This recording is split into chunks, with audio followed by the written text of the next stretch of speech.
Hello, नमस्कार, आदाब, सत श्री अकाल और अस्सलाम वालेकुम। मैं मोहम्मद अहमद काज़मी लेकर आया हूं आपका पसंदीदा कार्यक्रम नजर दुनिया पर। इस कार्यक्रम में हम आप तक वो समाचार देने की कोशिश करते हैं जो आपको दूसरे माध्यमों से नहीं मिलते और उन समाचारों का कहीं ना कहीं भारत से भी कोई ताल्लुक होता है। आज मिडिल ईस्ट से एक बड़ी खबर यह है कि अमेरिका के राष्ट्रपति डोनाल्ड ट्रंप की इजराइल फिलिस्तीन के लिए सो कॉल्ड कथित शांति की कोशिशों को बहुत बड़ा झटका लगा है। अरब जनता का आक्रोश यानी गुस्सा इराक की राजधानी बगदाद में नजर आया है, जहां थर्सडे को बहरीन की एम्बेसी के सामने बड़ा प्रदर्शन हुआ, जहां प्रोटेस्टर्स एम्बेसी के अहाते यानी प्रेमिसेस में घुस गए, बहरीन का झंडा उतार दिया और फिलिस्तीन का झंडा लहरा दिया गया। इराकी जनता ने अमेरिका और इजराइल मुर्दाबाद के नारे लगाए और अमेरिका की डील ऑफ सेंचुरी और मनामा बैठक का भरपूर ढंग से विरोध किया। 25 और 26 मार्च को बहरीन की राजधानी मनामा में ये कॉन्फ्रेंस हुई, जिसका फिलिस्तीन के दोनों बड़े ग्रुपों यानी गजा में सरकार चलाने वाले हमास और वेस्ट बैंक के महमूद अब्बास वाले अल फतह ने बायकॉट किया है। रॉयटर्स की बगदाद से रिपोर्ट के मुताबिक 200 से ज्यादा प्रोटेस्टर्स बहरीन की एम्बेसी के आंगन में घुस गए और इजराइल फिलिस्तीनी शांति पर बहरीन में अमेरिकी लीडरशिप वाली बैठक के खिलाफ नारे लगाते हुए बहरीन के झंडे को उतार दिया। पुलिस ने भीड़ को तितर बितर करने के लिए गोली चला दी। एम्बेसी के पास तैनात एक पुलिस अफसर ने बताया है कि हमने प्रदर्शनकारियों को एम्बेसी परिसर छोड़ने के लिए अपने गाड़ियों पर लगे लाउडस्पीकर का इस्तेमाल किया। जब वो नहीं माने तो पुलिस को हवा में फायर करना पड़ा। सोशल मीडिया पर पोस्ट किए गए वीडियो में दर्जनों लोगों ने फिलिस्तीनी झंडे के साथ बहरीन एम्बेसी के बाहर मार्च करते हुए दिखाया गया है, जबकि उनमें से कुछ लोगों ने बिल्डिंग के सामने वाले हिस्से की छत पर चढ़कर बहरीन का झंडा गिरा दिया और फिलिस्तीनी झंडा लहरा दिया। प्रेस टीवी के मुताबिक इस मौके पर एक प्रोटेस्टर ने कहा कि हमने बहरीन कॉन्फ्रेंस में हिस्सा लेने वाले सभी लोगों को साफ मैसेज भेजने के लिए बहरीन के झंडे को नीचे उतार दिया।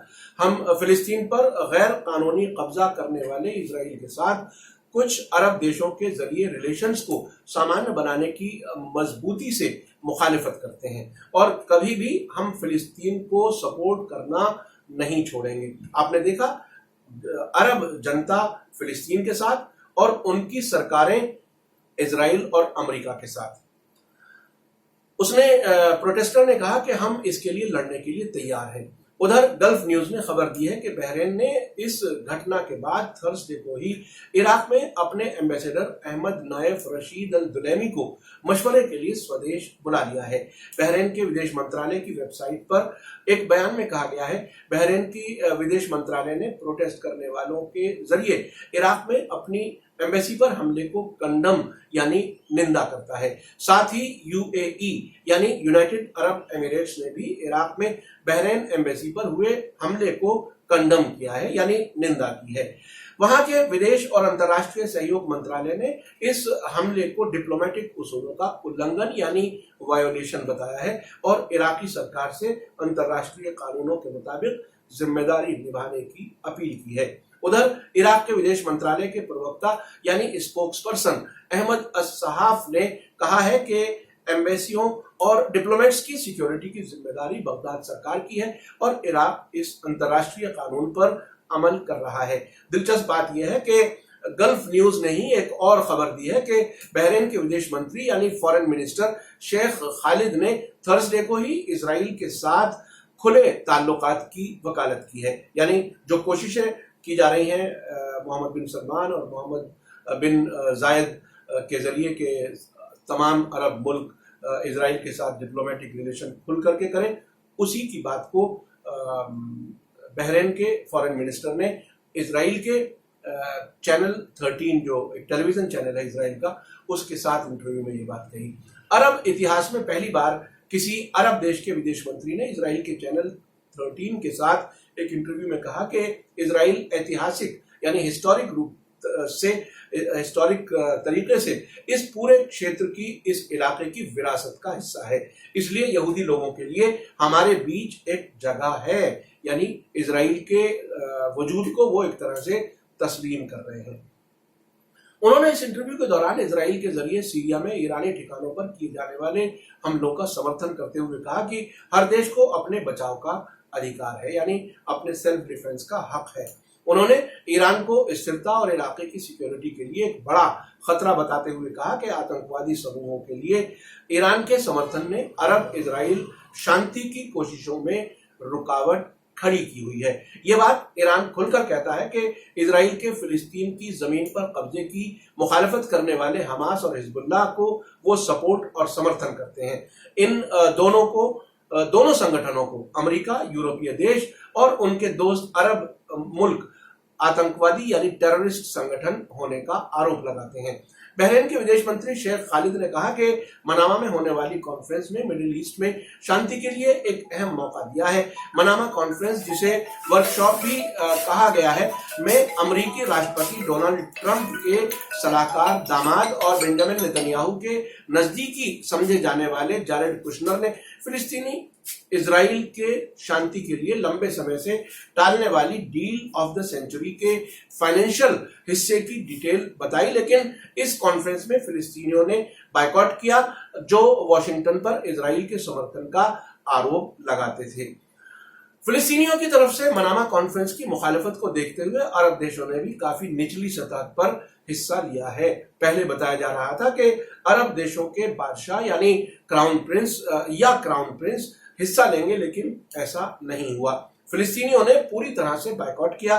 इजराइल को जानकर नहीं बुलाया गया। मेरा अपना समझना है कि शायद उन्हें इसलिए दूर रखा गया कि वो बाद में अगर कोई खास बिंदु पर सहमति ना हो तो वो इस कॉन्फ्रेंस से अपने आप को अलग बता सकें। लेकिन बीच में कुछ ऐसी खबरें आई थी कि इजरायली कुछ जर्नलिस्ट आए थे मनामा में कवरेज के लिए, और वहां वो शराब वगैरह पीते हुए उनकी फोटो इंटरनेशनल मीडिया में छपी थी। कुवैत ने भी इस मीटिंग में हिस्सा नहीं लिया। बहरीन कॉन्फ्रेंस का ईरान समेत दुनिया के कई देशों ने विरोध किया है और इराक और लेबनान ने भी इस बैठक का बायकॉट किया है। इस प्लान में, जिसमें पॉलिटिकल टकराव का हल नहीं बताया गया है इजराइल और फिलिस्तीन के बीच में, उसमें कहा गया है कि गजा और वेस्ट बैंक को दुबई और सिंगापुर की तरह से डेवलप किया जाएगा, जिसके लिए $50 अरब का फंड रखने का प्रपोजल है।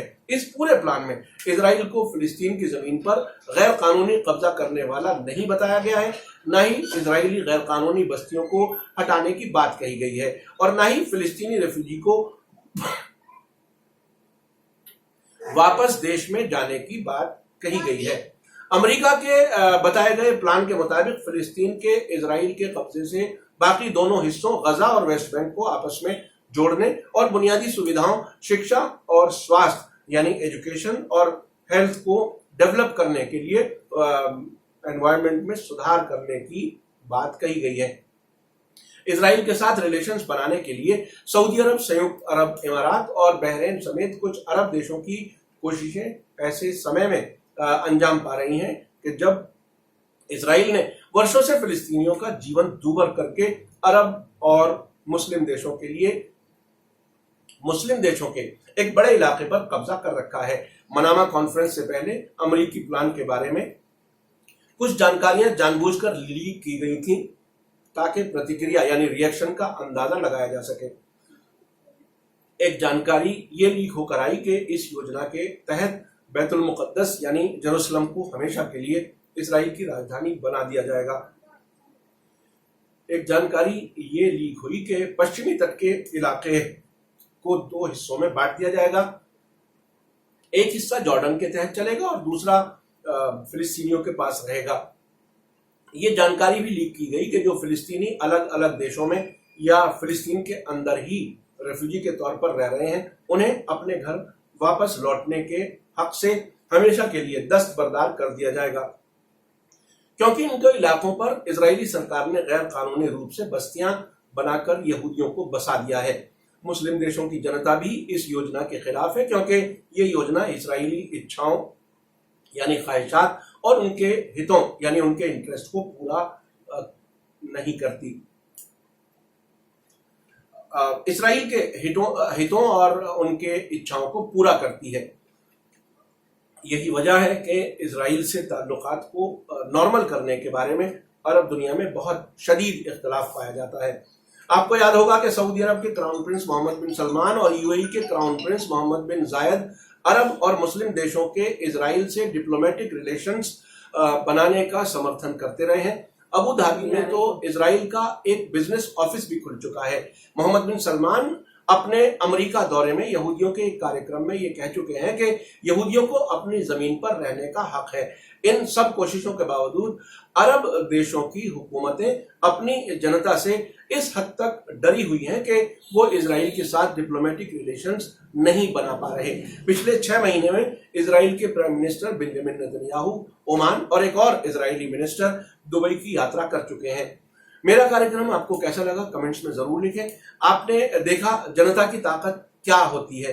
अरब देशों के बादशाह अपनी ही जनता से डरी हुई है, इसीलिए इजराइल से डिप्लोमेटिक रिलेशंस नहीं बना पा रही। जबकि अमेरिका जो कि कहता है कि अगर वो 2 हफ्ते के लिए इन बादशाहों का समर्थन ना करे तो इनकी हुकूमतें गिर जाएंगी, उसके कहने पर भी इजराइल से जो अरब बादशाह हैं वो इजराइल को गले नहीं लगा पा रहे।